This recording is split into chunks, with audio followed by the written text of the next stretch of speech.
I gotta turn this on real quick because, well, where'd it go? I'm sitting out here with Furman, and I make so many videos I don't want to do too many. But there's some bird that's just nice little bird, and we're calling him up to us, and he keeps walking right under my feet here, sort of like he's our friend. And look, it's a wild bird, and he just did it again, and he's getting bugs. But Furman, I was telling him, I'll talk, maybe Furman will say something in a second. But we're talking about little world issues, world news. I don't want to do too much because if I have friends, a Furman, Crow, whoever, I'd like to repost those videos in the future. You can show my fish or so. I was going to say, but we're talking for a few hours here. I saw a lot of my friends today, and I'm reading the news. For those who follow my political world stuff, today's date is, I think, December 9th, is it? Or something like that, 2018. But I'll just throw this part out. Russia just landed 2 of their advanced nuclear bombers in Venezuela. They flew 6,000 miles from Russia to South Central America to Venezuela. Nicolas Maduro, the president of Venezuela, and the country's kind of been in collapse for a couple years now. But they have a potential flying distance of 3,000 miles, which means basically they're putting them there for whatever reasons, but they're 2 Russian advanced nuclear bombers. Whether they're equipped with nuclear bombs or not, we don't know. But if they are, of course, that would be the closest that Russia... Oh, the bird. That's the bird. He was just walking. He walked under my feet twice, and then he's come right up to us.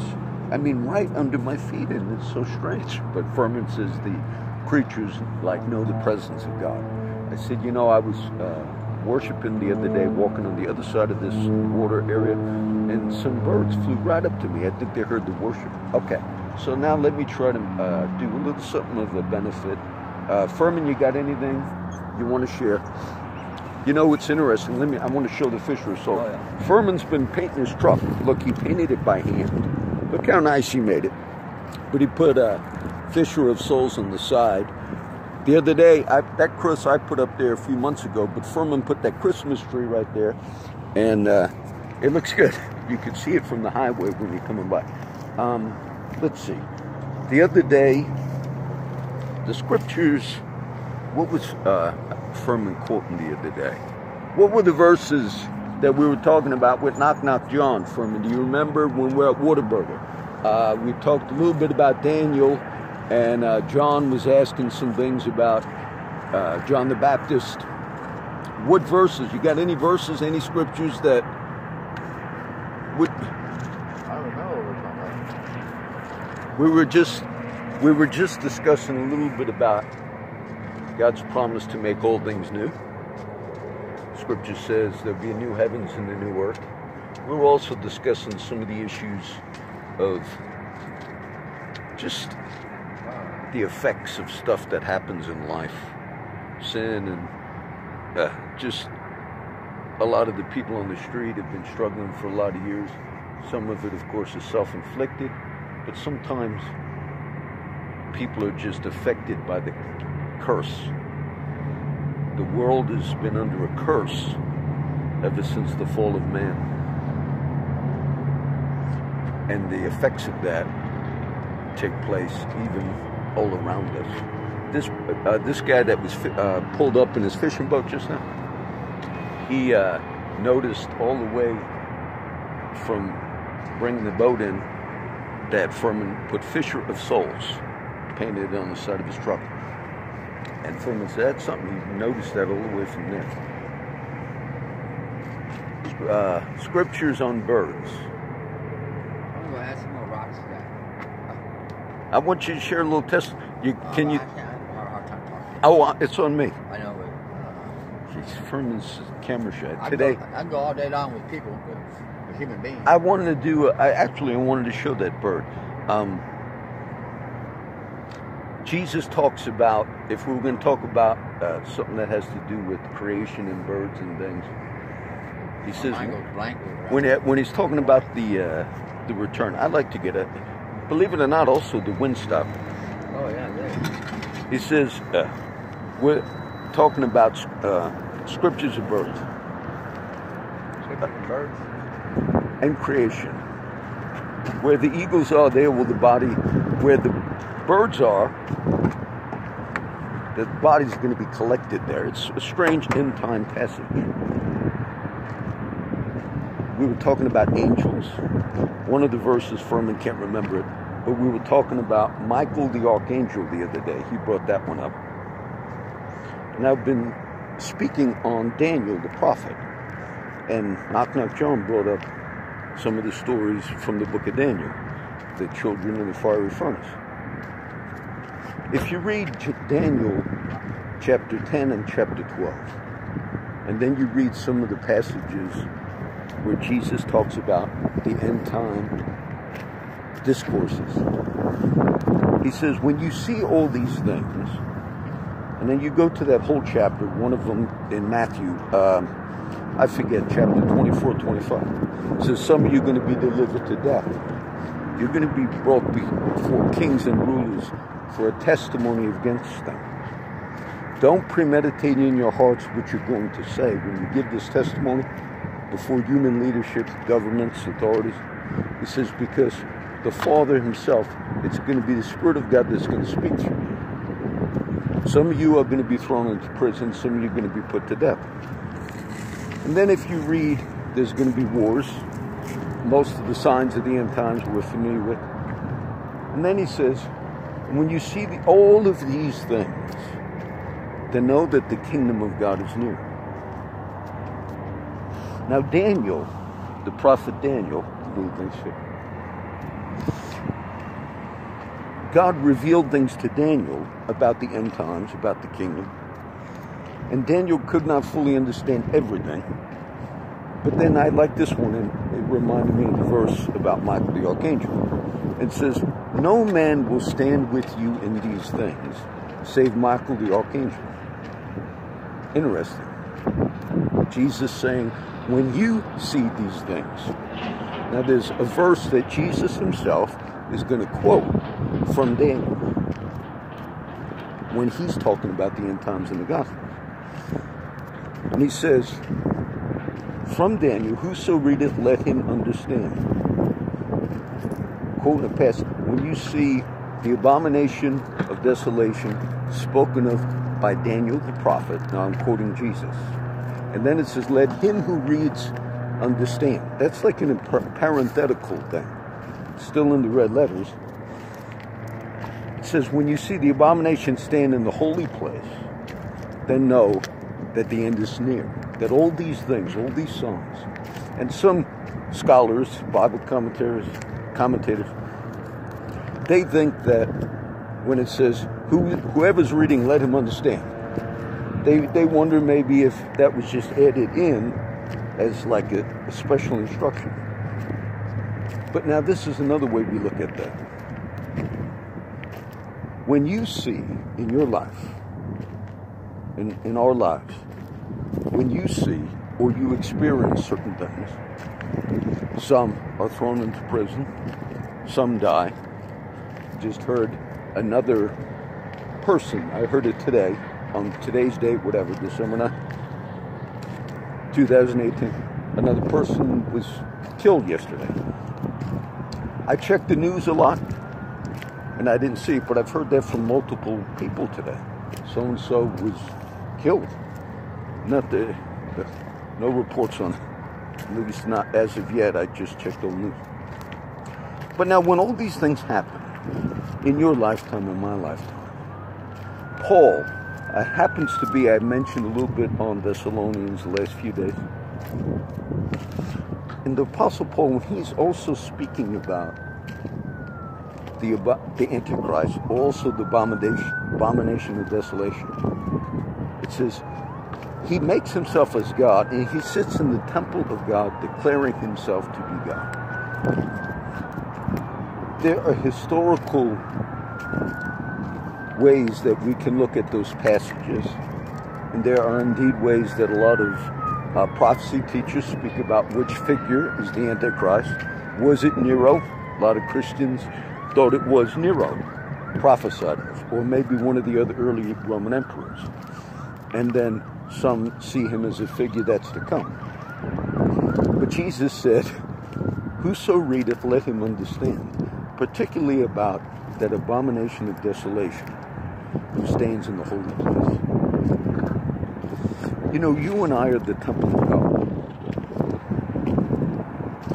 And there's a process in your life, in all of our lives, when people struggle to overcome sin, when people struggle, some people die, some people are thrown in prison. It's like a birthing process. The scripture, Isaiah, and in the Gospel of John, that a person, when they go through travail, then they give birth to the purpose of God. But there's also a time whenever you or I or anybody in society, when we are living or believing a lie, things that are not true, as Furman's fixing this. At that moment in your life, or in my life, the abomination of desolation is standing in the holy place. Meaning at that moment, whether it's addiction, drug addiction, whatever, at that moment, the enemy is sitting in a place where God's supposed to sit. We're the temple of God. We're the people of God. And when you see all these things happen, when you in your journey throughout your life, I'm 56 now, young Christians going through periods of time, we recently had a famous, I won't give the name, he's a black comedian who I like. And he was going to host one of these Academy Awards or whatever it is, which I don't follow. But then he made some statements, tweets that were sort of that may be viewed as homophobic or whatever. And I'm not laughing about the issue, but then he was uninvited. The comedian is Kevin Hart. It's funny, I've seen him a few times on TV. And then he stepped down. He's not going to host them because he's going to be under. But then he quoted something from Martin Luther King Jr. I'll paraphrase. The measure of a man is not how he stands in times of comfort and pleasure, but the measure of a man is how he stands in times of conflict and difficulty. I like that. Though it's not scripture, it's scriptural. And times in your life when you realize you've not walked the correct path, times where you've given in to whatever things that you have struggled with in your life. Indeed, those are times where the enemy mocks God. Because at those moments where you are going your own way, then, if you will, the abomination of desolation is standing in the holy place. Because you and I, as believers, are the temple of God. And the Spirit of God dwells in us, and Paul says to the Corinthians, and if any man defile that temple, him shall God destroy. The wrath of God is revealed from heaven against all unrighteousness and ungodliness of many who hold the truth in unrighteousness. You know, and just a little, this is just a quick talk. I thought it was so interesting how that bird was walking twice, right under my feet, just sitting there. And we were talking about creation and some of the local issues just on the streets, just from people that are Christians and in ministry. Some of the things that have come up, again, it came up today, is there's friends of mine that struggle with drug addiction, on and off, back and forth. There's others that, you know, are in ministry that might be dealing with a lot of those types of issues.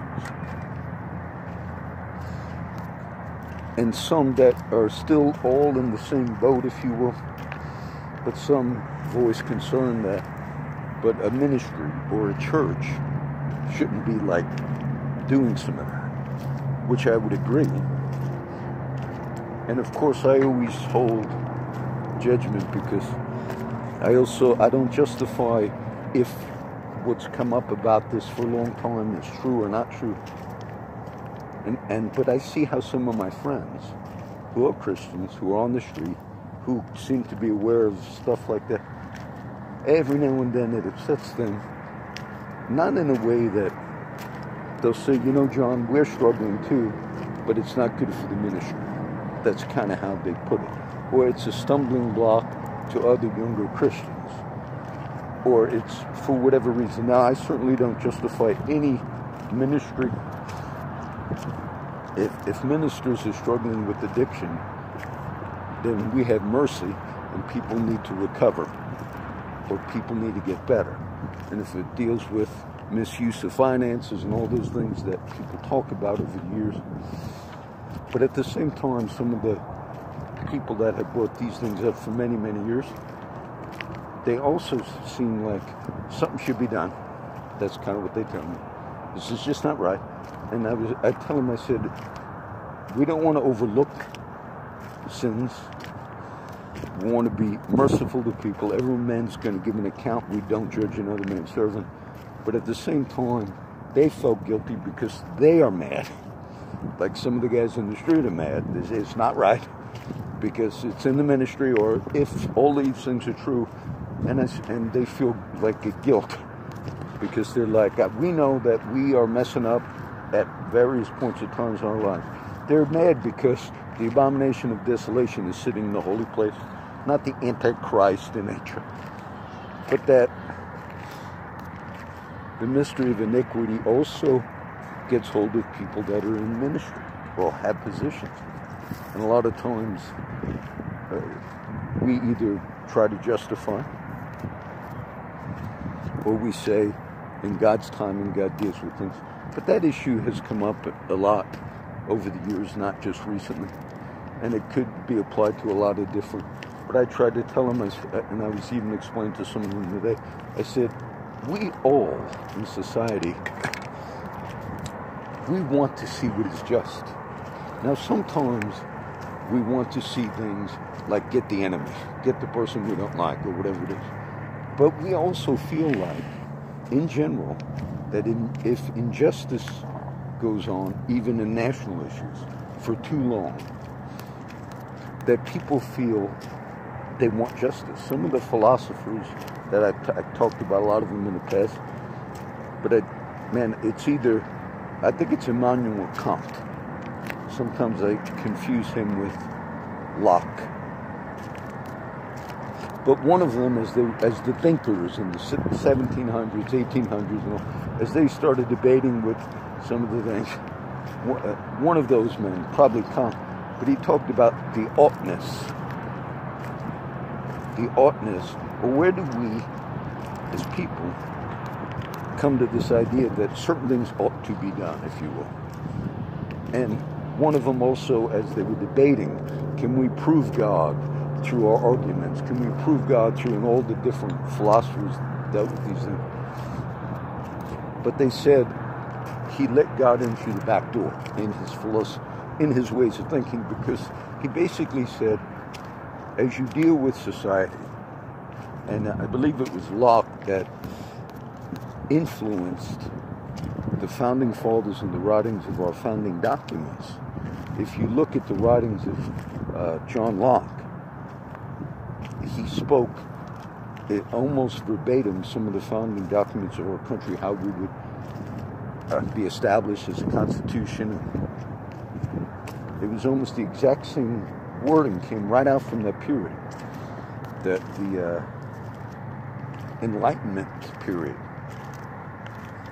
But what some said was, even if we deal with, France is dealing with issues now, as I speak, and it gets back to the French Revolution in history. At the end of the 1700s, they had their revolution right before, right after we had our revolution, 1776. And the debate was, if we go down the road, the whole kind of death of God movement in the thinkers and the philosophers, how do you regulate a sense of justice in the end?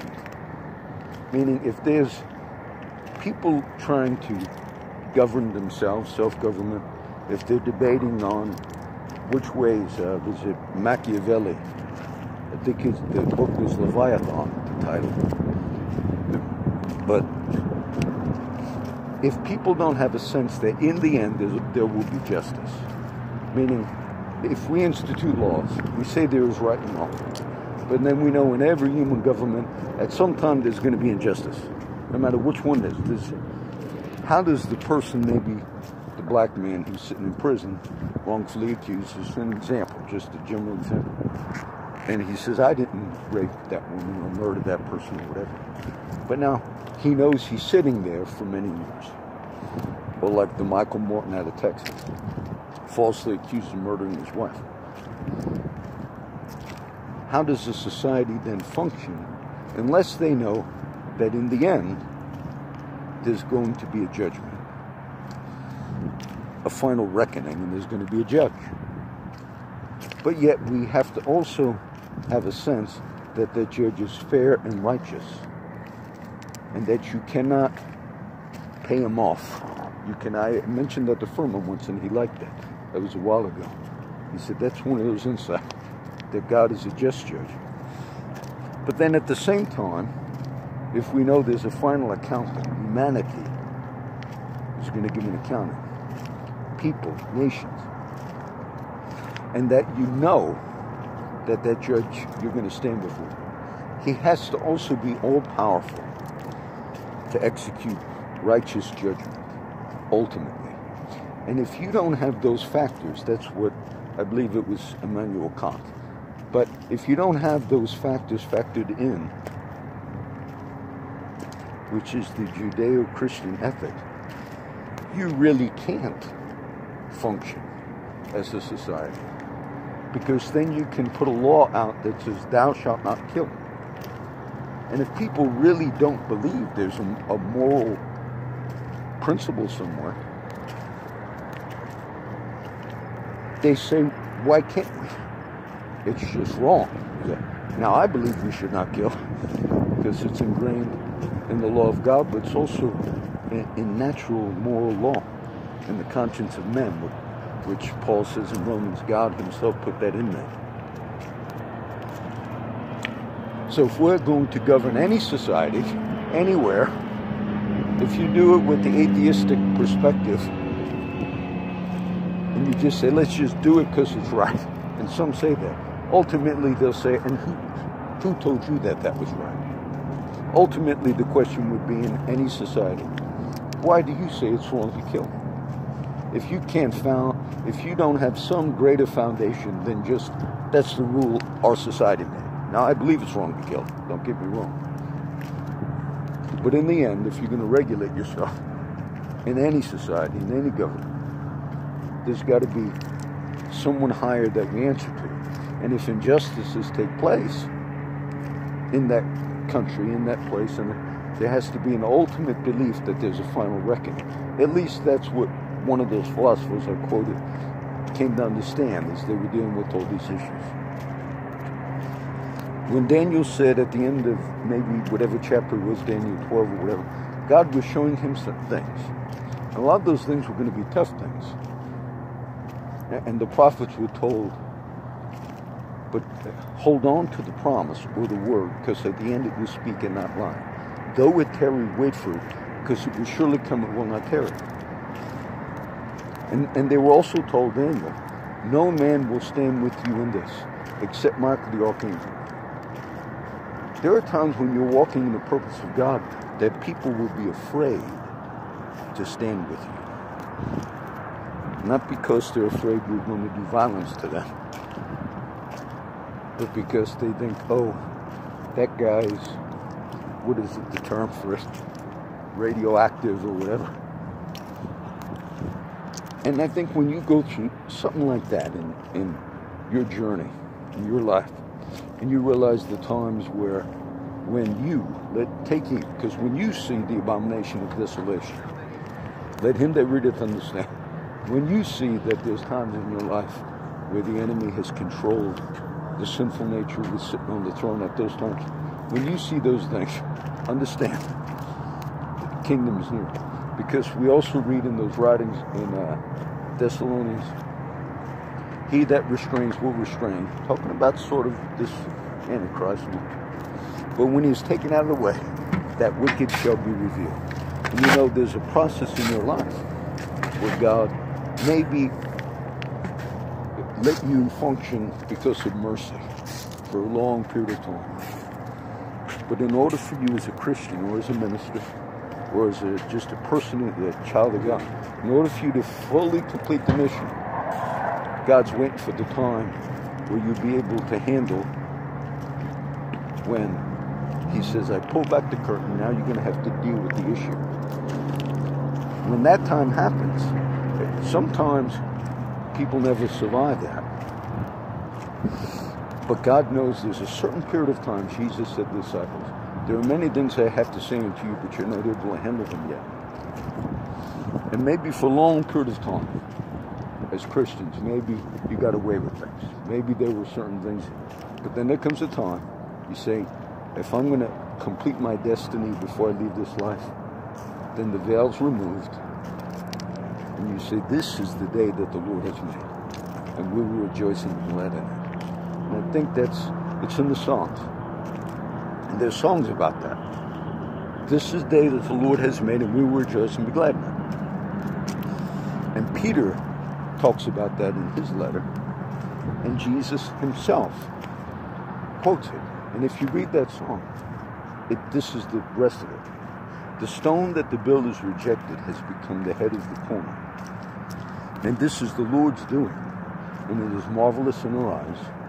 And this is the day that the Lord has made. And we will rejoice and be glad in it. From the Psalm, Jesus quotes that. And Peter and his disciples were in attendance. They didn't fully understand it. Jesus knew what that was saying when he quoted it. And then later Peter requotes that. Have you not read, the stone that the builders rejected has become the head of the corner. The day that the Lord had made was the rejection, the suffering, and the crucifixion. And we will rejoice and be glad in that. Because then God can complete what he really wants to do in you and me.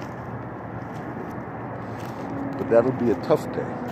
Because when you personally see those things, then know that the kingdom is near. Then know that the promise that God really wants to do in you can finally be fulfilled. All right, so this will become like a teaching ministry, teaching video. All right, I want to bless you guys. I just thought it was interesting. That bird walked right under my feet. But Furman was saying the animals and creatures know the presence of God. So, there's the cross, there's the Christmas tree. It's the day the Lord has made. And that's going to be it. All right? And I'm with Furman. He's in the background, so this will be friends and teaching. God bless everybody.